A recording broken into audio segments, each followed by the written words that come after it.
Hello, everyone. I'm Eric D'Souza, and you are joining us today for another episode of Crime Writers of Canada's podcast, where we are interviewing members of the CWC that have been nominated for an Award of Excellence in 2026. I am very happy today to introduce to you Kathleen Lippa. Hi, Kathleen. How are you? Oh, I'm doing well, Eric. Thanks.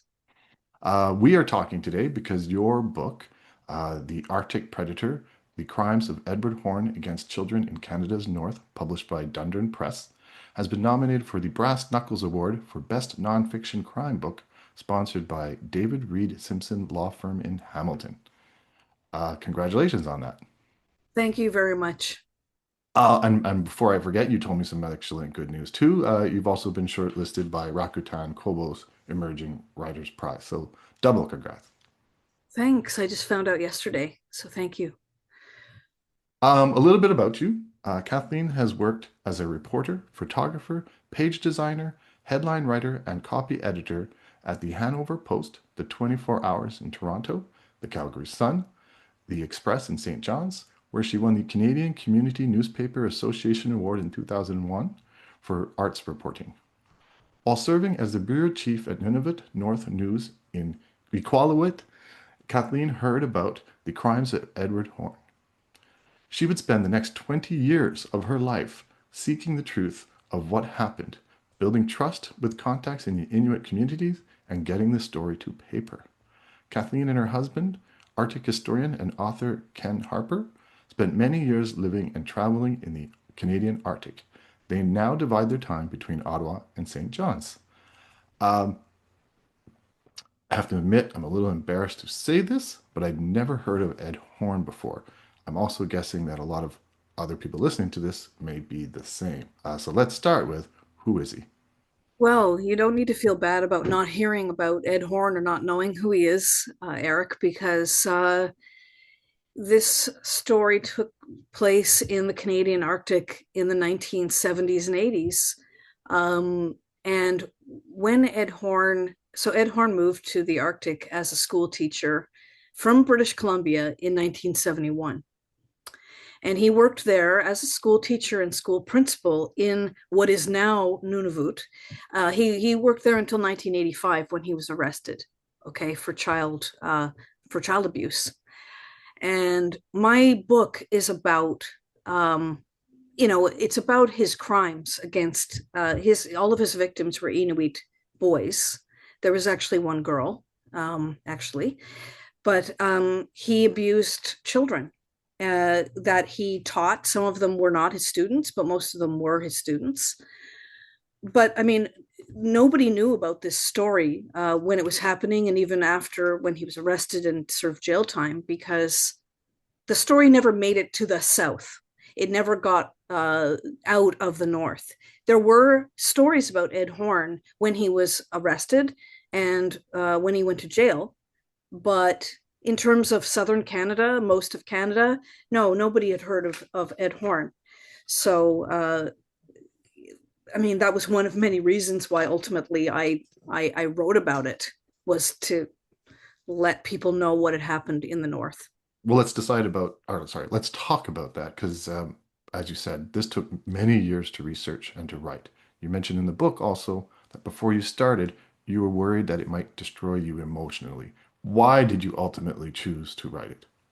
I decided to ultimately write it. So I knew from the moment that I heard about this story, I was working as a newspaper reporter in Iqaluit when I heard about Ed Horne.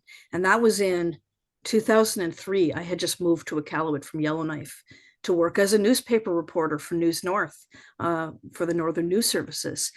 And I remember reading a small story that my coworker wrote right shortly before I arrived in the North about Ed Horne and about the people of Cape Dorset burning down an old schoolhouse that Ed Horne had taught in.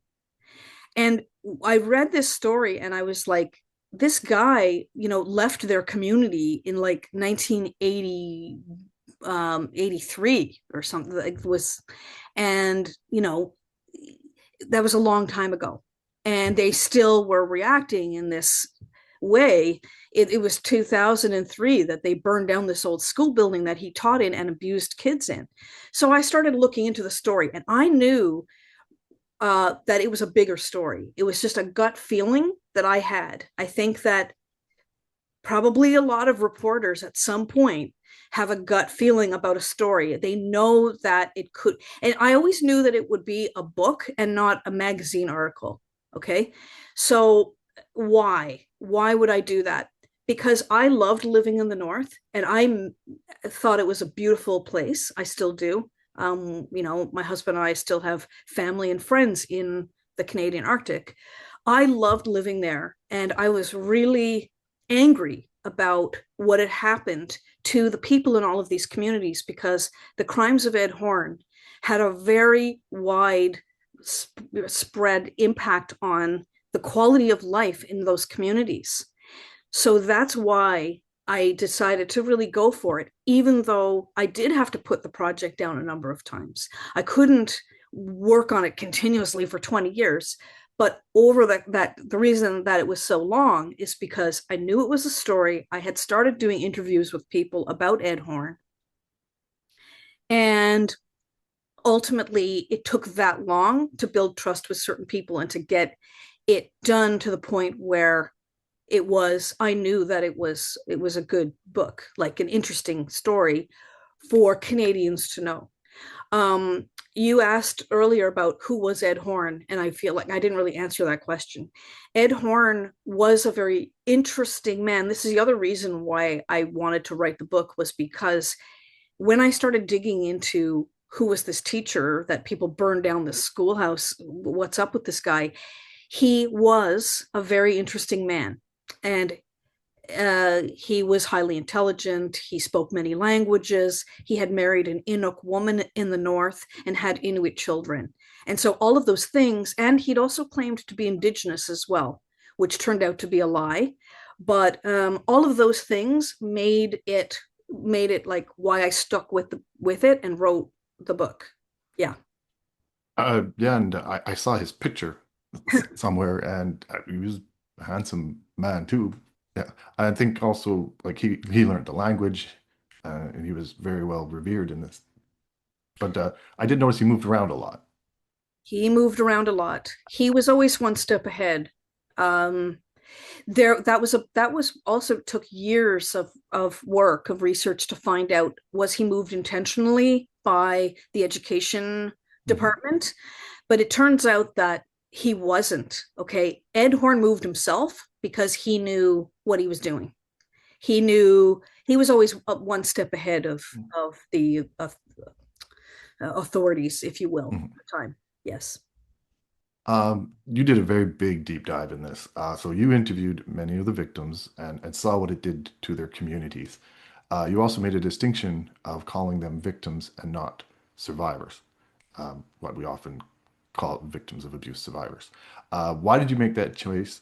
And also, like a two-parter, uh, what did it do to these communities?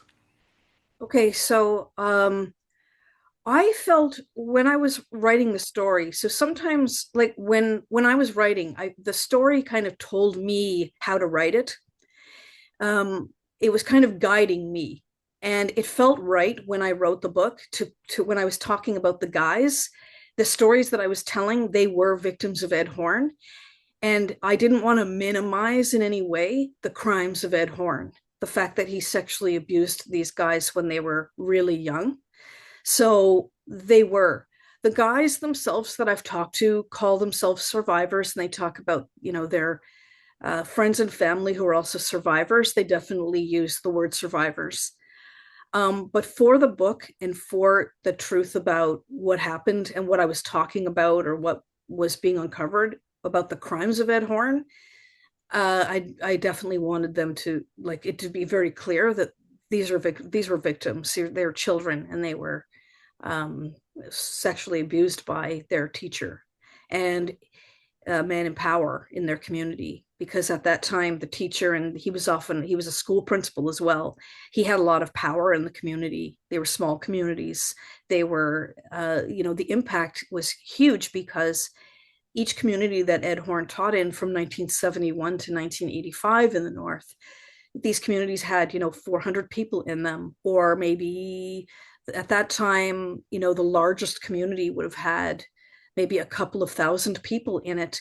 And in each of these communities, the Inuit families were related to each other. So when you impact one kid or 10 kids, you're impacting pretty much the entire community. Um, you know, Early in the process of this, when I was still a reporter and I was thinking about doing this story, I met a social worker in Sanikiluaq. I was in Sanikiluaq, that used to be called the Belcher Islands. And she had been working with Ed Horne victims. And she told me privately that her and a coworker had just been in Cape Dorset, where they'd been working with victims. And this was 2005. And she said that it was an entire generation of guys in Cape Dorset were impacted by this. I love these communities, especially Cape Dorset or Quinte. Now it's called Quinte. I'm going to be going there this summer to visit friends, I hope.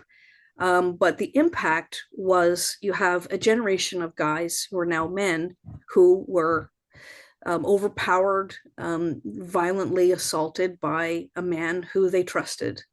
And this happened in a number of communities that were small and where everybody was related to each other. So, and most of the victims or survivors still live in these communities as well. So the impact of this type of crime is huge. And so that's why, in spite of how difficult it was to write, I couldn't let it go, because I knew a number of people that were impacted by the crimes of Ed Horne, and I couldn't let it go. I wanted to speak. I wanted to tell the public what I knew.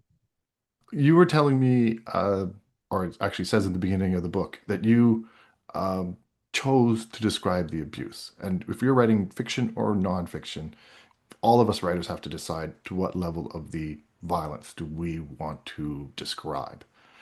So from the sounds of it, you do describe it. It's very impactful. But why did you choose to do it? Yeah, the parts where there's abuse, that was really, really, really difficult to do. So I ended up, after a number of years, I had a lot of information, and I had to make decisions about how do I do this. And that was one of the most challenging parts of writing the book, was how do I have that in there? Because I know, as a reader, I want to know what happened. Okay, so if I'm reading a book like this, I love true crime. And if someone is telling a story like this, you want to know.